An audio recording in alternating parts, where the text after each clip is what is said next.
This is the We Are Memory Keepers pillow box punch board. The instruction come on the board itself, so you don't have to search for it. It has a bone folder in it.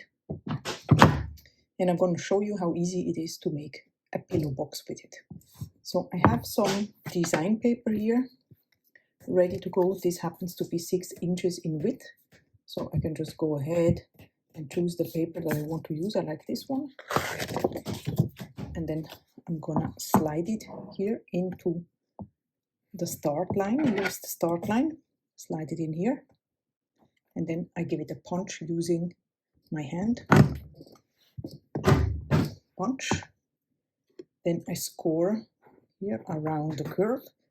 And I crease here on the line that is already on the board here. Then I slide it over to match this curve here, and I do the same thing. Punch, score the line, and then crease the line here down. Then I slide it over here and give it another punch.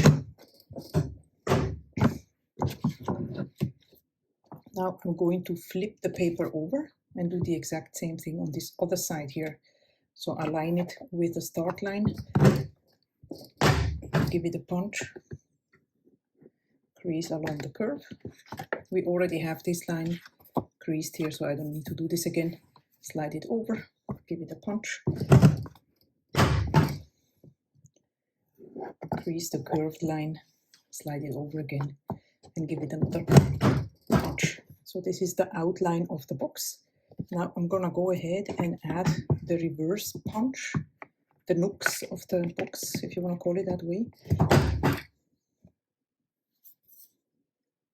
And on this side as well.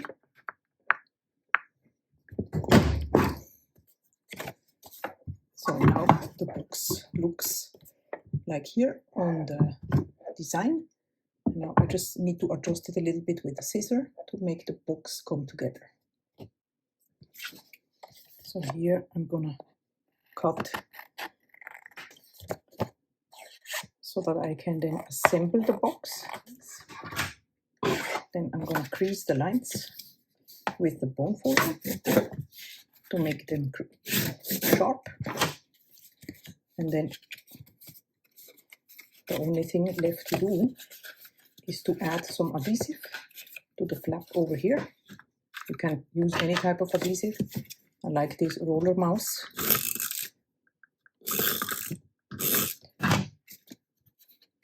You glue it together here.